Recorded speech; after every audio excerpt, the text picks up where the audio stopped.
Okay, so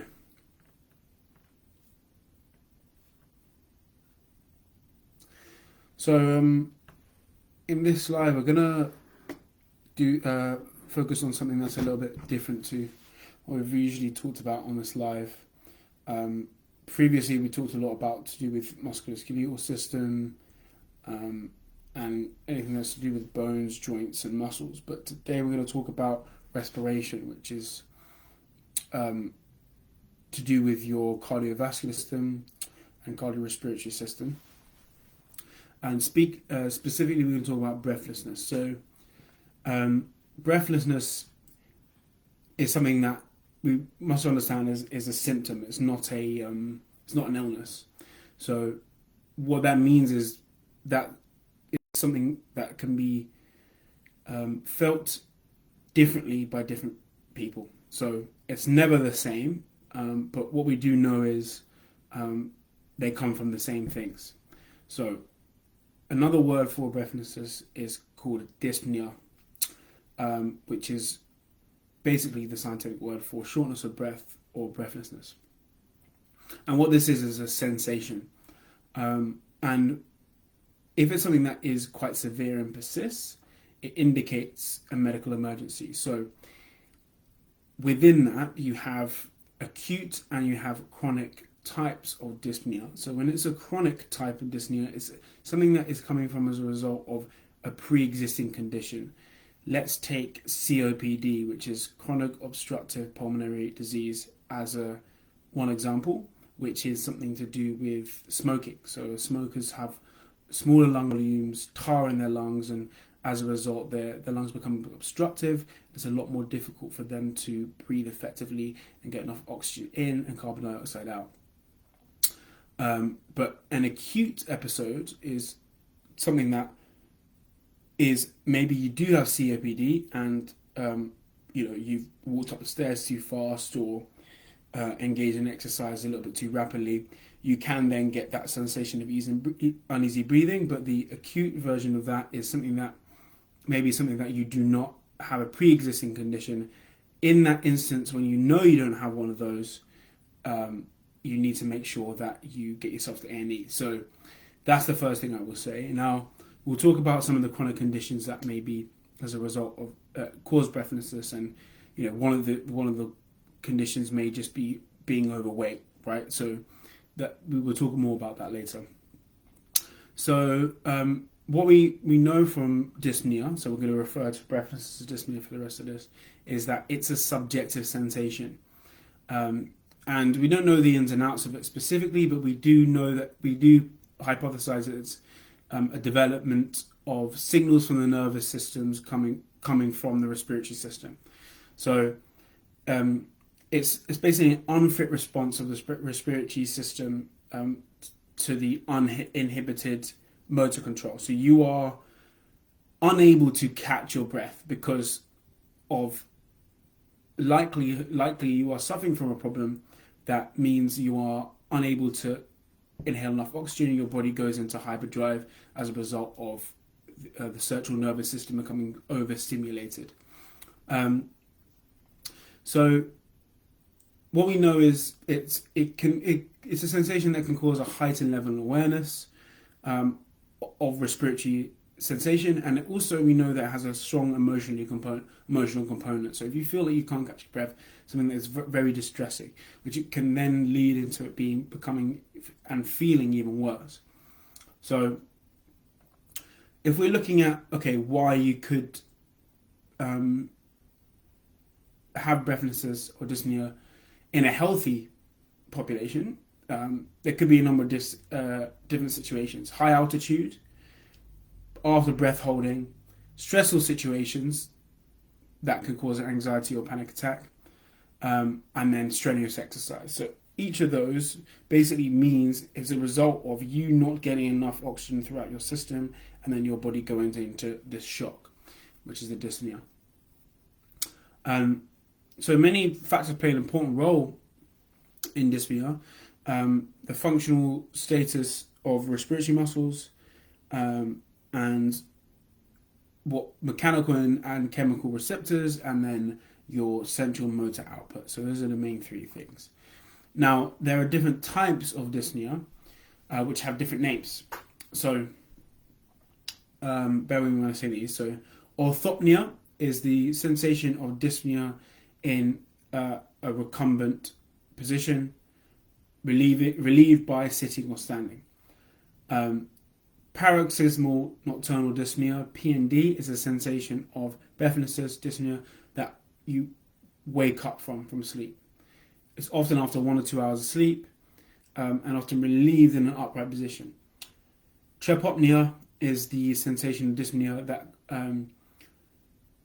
occurs in one lateral position as opposed to another. So if you're in one side position compared to the other. Platypnea is a sensation of dyspnea that occurs in the upright position and is relieved with recumbency. So when we look at these different types, you may actually fall under these things, which is often as a result of issues with the nervous system, and you may, after what I've just mentioned, you may be dealing with some of these issues before. Now we're going to go more into the chronic clinical presentations and some characteristics and disorders that may result in dyspnea, and also how they present clinically. So, as I mentioned before, you've got COPD, which is a smoking related issue, and that has a slow onset, so it gradually builds up. Asthma has a episodic dyspnea, which only happens on exhalation, so when you breathe out, that wheezing, that effect that happens. Interstitial lung disease, which is progressive. I'm going to ring them off now. Pneumonia, which is exertional, so when you forcefully breathe, that causes the issue. Pneumothorax, which is moderate severe. Hyperventilation, which is air hunger, that's usually not relieved by rest. Now that's the not getting enough oxygen in.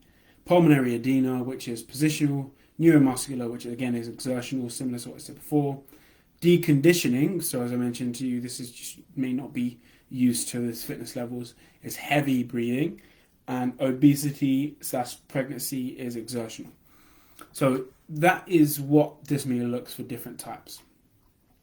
Now what we're going to do is we're going to look at now, okay, we've understood what dyspnea is, and how it looks throughout different types of conditions and scenarios. But now we're going to talk about the management and what can we do to help manage this. So, as I mentioned before, there's acute or chronic. Acute is dyspnea or breathlessness that's been happening under 3 weeks' time, and chronic is more than 4 and up to 8 weeks. So that's when we want to. That's how we can differentiate the two. Now, as I mentioned to you before, acute dyspnea is a lot more life-threatening, and it requires a rapid intervention. Get yourself to A&E. That's the first port of call for management. If it's something that's severe and you cannot catch your breath and you're struggling, get yourself to A&E, because it could be something that's very severe, something that's crept up on you that you don't realize, maybe a collapsed lung, that sort of thing. Now, the first thing that we want to do to manage, okay, you get to A&E, what's going to happen? Or you have a chronic condition and you're experiencing breathlessness, what do I need to do? So if we're trying to manage it at that acute phase, so it's just happened, you want supplemental oxygen, you want to be provided with oxygen, that may be through nasal or through a mask. You want to then be hooked up to pulse oximetry, which is going to look at your arterial blood gases and basically monitor you for any issues, and a cardiac monitor, same thing as the pulse oximetry, but it's more tailored specifically with monitoring the heart. So that's the first thing that's going to happen. You're going to get the oxygen in, and you're going to see if that helps with your breathlessness. Now, if we're looking at, okay, how can we then improve breathlessness over a longer period of time? So, okay, what can we do for chronic conditions, or what can we do in an instance where it's acute on chronic, so it happens quite regularly? There's a few things that we can do. So there's different types of breathing we can do. It's pursed lip breathing, which means that you're going to breathe in through your nose and out through closed lips, which means that it's going to basically exercise the respiratory system in that instance. It's going to increase exercise tolerance, and it's going to sustain some improvement to exertional dyspnea and physical function. So if you find yourself you're really struggling to breathe, that's a good way that you can train yourself outside of that exercise to help. Then what we can do on top of that is diaphragmatic breathing, which means, okay, so it's about taking deeper breaths from your stomach, from your gut, rather than relying on the lungs. So you're using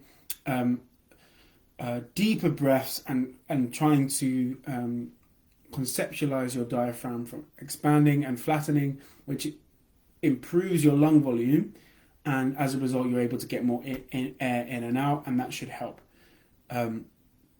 Last thing that you can do is what's called the calming hand, which is something that, okay, if you are more dealing with dyspnea as a result of anxiety attacks, those sorts of things, there's something called the calming hand. So what we have here is we have recognition, sigh out, slowly inhale, breathe out and relax. So you want to relax your body, relax your shoulders, drop them down, feel that air coming through your lungs, relax the whole entire body. You want to then stretch, and then you want to relax your hand.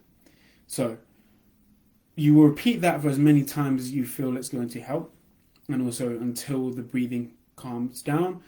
So as I said, this is the calming hand is something that you can do for dealing with breathlessness, mainly as a result of anxiety and more of a psychological result of breathlessness. So now we looked at, okay, how we can manage it in an acute setting. We can then look at, okay, how can we deal with it in a more chronic way when you aren't dealing with the breathlessness at that time. So the best way that we can do that is deal with training, is improve it by training. Aerobic, cycling, resistance training, those are your top three. Those are the things you want to do and you want to repeat by doing. The fourth thing you can do is you can facilitate efficient breathing when you're at rest and sleeping, laying down, whatever it may be, by changing the way that you sleep, the way that you position yourself. So positioning can help.